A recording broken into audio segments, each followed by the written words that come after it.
اعوذ باللہ من الشیطان الرجیم بسم اللہ الرحمن الرحیم ان الدین عند اللہ الاسلام، اور اللہ کے ہاں صرف دین اسلام ہی قابل قبول ہے۔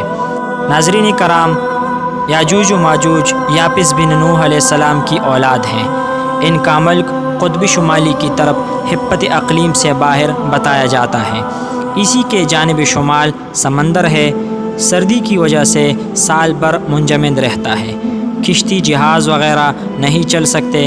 اس کے مشرق و مغرب میں دیواروں کی طرح دو پہاڑیں ہیں جن کے درمیان میں گھاٹی تھی، جس سے نکل کر یہ قوم دوسرے لوگوں کو لوٹ لیا کرتی تھی۔ سکندر ذوالقرنین نے ان کو آہنی دیوار کے ذریعے بند کر دیا تھا، جس کی بلندی ان پہاڑوں جیسی چوٹی تک پہنچتی ہے اور موٹائی 55 میٹر ہے۔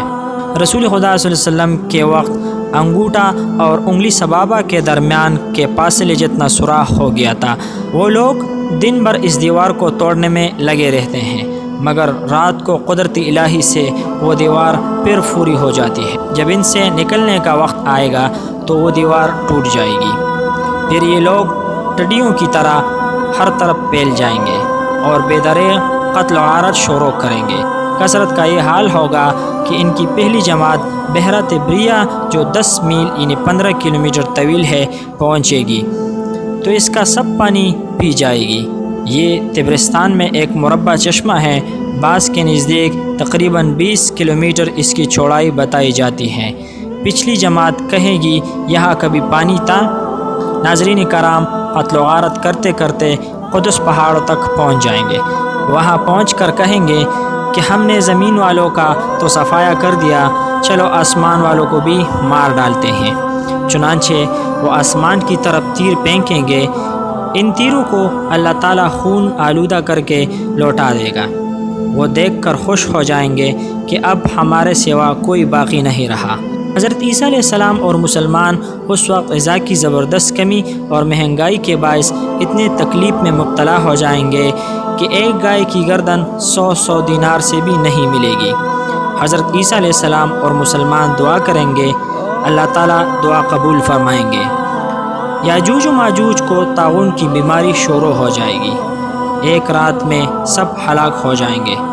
پھر حضرت عیسیٰ علیہ السلام ان کا حال معلوم کرنے کے لیے کچھ آدمیوں کو بھیجیں گے اور ان کے مر جانے کی خبر مل جائے گی۔ ان کی سڑی ہوئی بدبو سے لوگوں کی زندگی تکلیف دہ ہو جائے گی۔ اس مصیبت کو دور کرنے کے لیے پھر حضرت عیسیٰ علیہ السلام اور مسلمان دعا کریں گے۔ دعا قبول ہوگی۔ اس کے باعث پروردگار عالم لمبی لمبی گردنوں اور بڑے جسموں والے جانور، جن کو عربی زبان میں عنقا کہتے ہیں، بھیجے گا۔ یاجوج و ماجوج کے پڑے ہوئے جسموں کو بعض تو یہ عنقا جانور کھا لیں گے اور بعضوں کو مختلف جزیروں اور دریائے شور میں پھینک دیں گے۔ پھر ان کے خون وغیرہ کی بدبو کو دور کرنے کے لیے پروردگار عالم اپنی رحمت سے متواتر 40 دن تک بارش برسائے گا۔ چنانچہ اس بارش کی بدولت پیداوار نہایت بابرکت ہوگی۔ برکت ایسی ہوگی کہ 1 کلو اناج اور 1 گائے یا بکری کا دودھ 1 کنبے یعنی خاندان کے لیے کافی ہوگا۔ ناظرین کرام، روئی زمین پر سوائے اہل ایمان کے اور کوئی نہ ہوگا۔ کافروں کا خاتمہ ہو جائے گا۔ حسد، بخل وغیرہ کچھ نہ ہوگا، بلکہ سانپ درندے بھی کسی کو ایذا نہ دیں گے۔ قوم یاجوج و ماجوج کی تلواروں کے نیام اور کمانیں ایک عرصہ دراز تک بطور ایندھن لوگوں کے کام آئیں گے۔ 7 سال تک بڑی ترقی ہوگی اور خوشحالی رہے گی۔ حضرت عیسیٰ علیہ السلام 40 سال تک زندہ رہیں گے۔ آپ کا نکاح ہوگا، اولاد ہوگی، پھر حضرت عیسیٰ علیہ السلام انتقال فرمائیں گے۔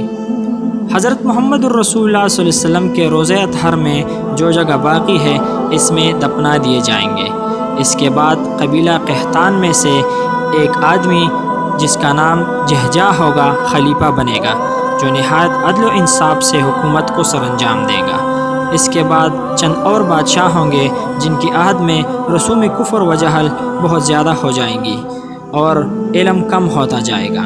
اور ناظرین کرام، اس کے بعد پھر قیامت شروع ہو جائے گی۔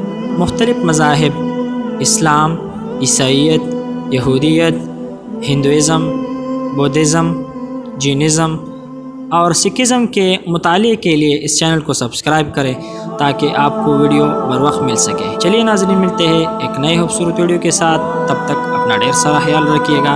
اجازت چاہتا ہوں، اللہ حافظ۔